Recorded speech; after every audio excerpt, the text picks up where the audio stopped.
Do you know this song?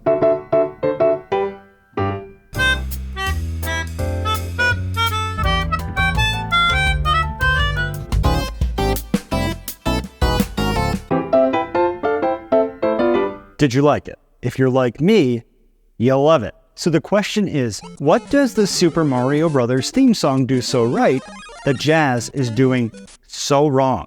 One time just before a gig, I overheard a woman talking to the singer in my band. She said, "I hate jazz.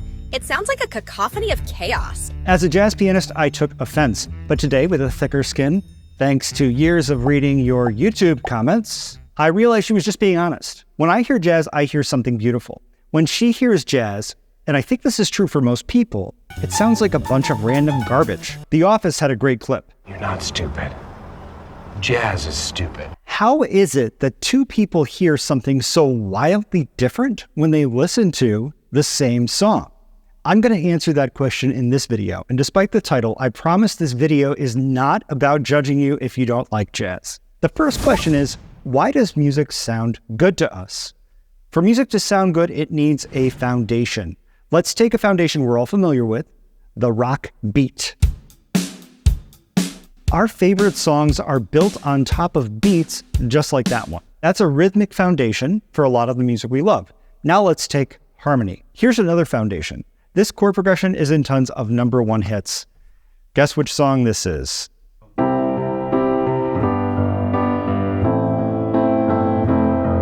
Another song?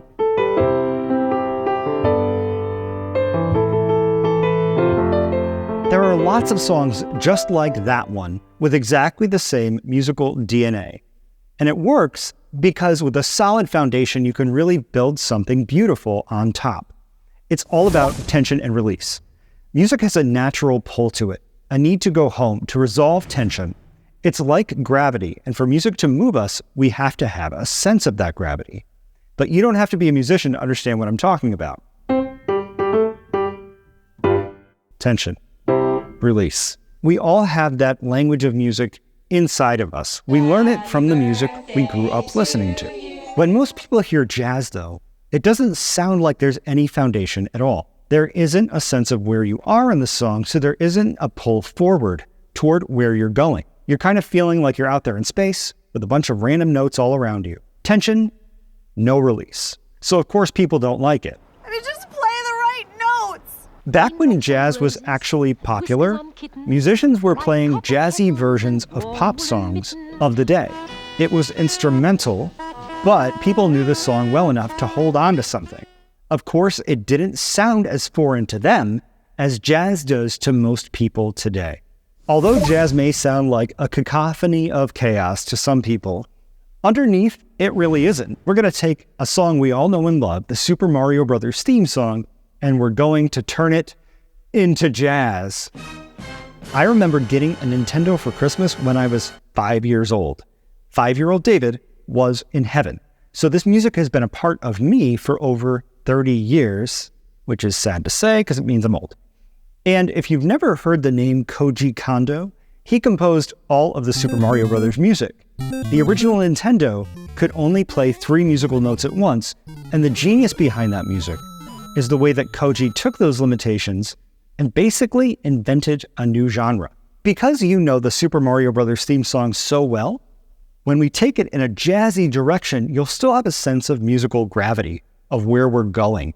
You'll sense the tension and release, or more importantly, feel the feelings that jazz is all about.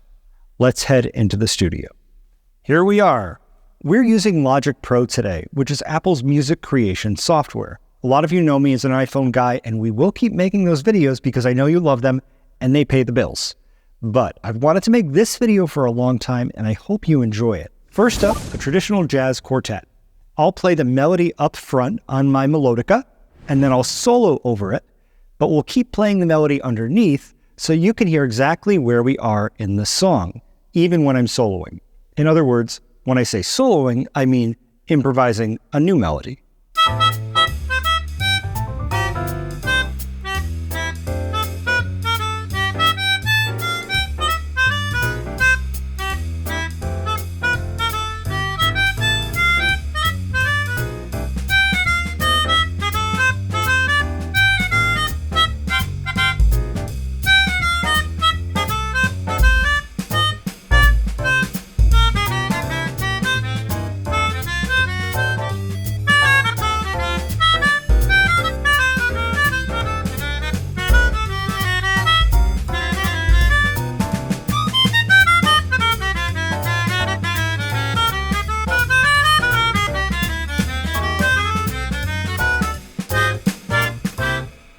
Next up, Latin jazz. Same idea, melody first, then I'll play a solo.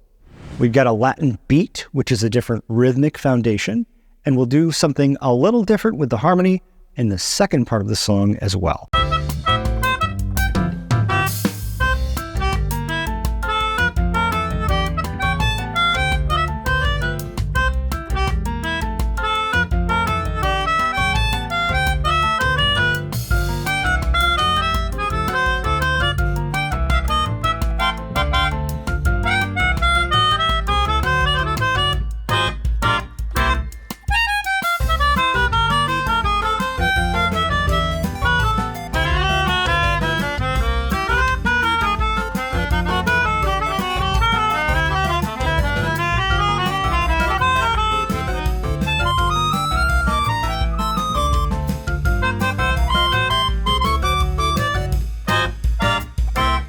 As we go through these styles, you might say to yourself, I hate this style of jazz, but at least you'll have a better idea of what's happening under the surface. And as we go through, pay attention to your feelings. See if any of these relax you or make you feel excited or anything else. Once again, we'll keep the melody playing underneath the solo section to make it easier to keep track of where we are in the song.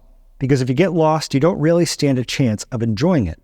Next up, let's take a trip to the land of fusion. This is the same idea, except you'll hear more of a modern rock influence on the beat, but also some more modern harmonies, which I've taken a bit to the extreme. But that's the point of this video, to give you a taste of what's out there. Let's do it, and let's bring in the guitar.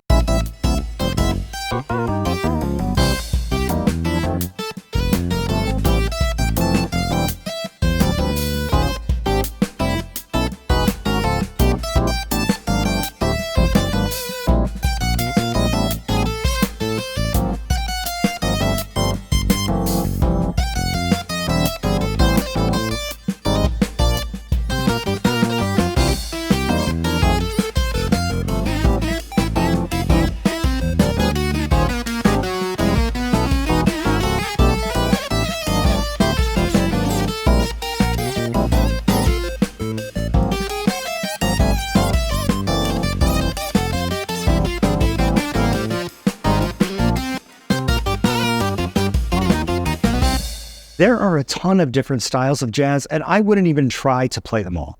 But those are at least a few examples. Let me know which one was your favorite in the comments section. Here's a secret no jazz musician wants to admit.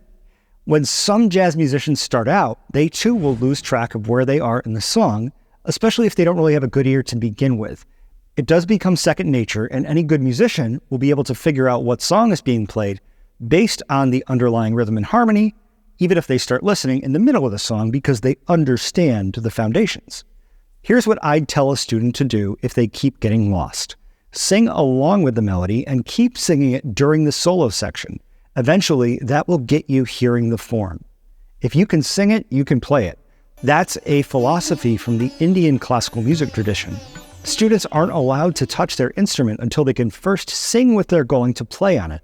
It's a great approach because if you can't hear at least something close to what you want to play before you play it, you're just kind of pressing buttons. If you can sing it, it's already part of you, and then learning the instrument is just your body catching up with your mind. I really don't want anyone to think I'm judging them for not liking jazz. I don't like a lot of jazz. This is not a video about how jazz musicians are somehow more sophisticated than other people. The whole point of music is for people to like it. You can't please all people all the time, but when millions of people like pop music, they can't all be wrong. What do you think? I would love to hear your feelings about jazz in the comments section below. Are there specific kinds of jazz you like? Or are there bands you like? Did you realize you love Latin jazz or fusion? One time my buddy Keith was playing a private party and a guy came up to them and said, "I really like your background noise." He didn't mean it as an insult, but I thought it was kind of hilarious. Remember to subscribe. Thanks for watching.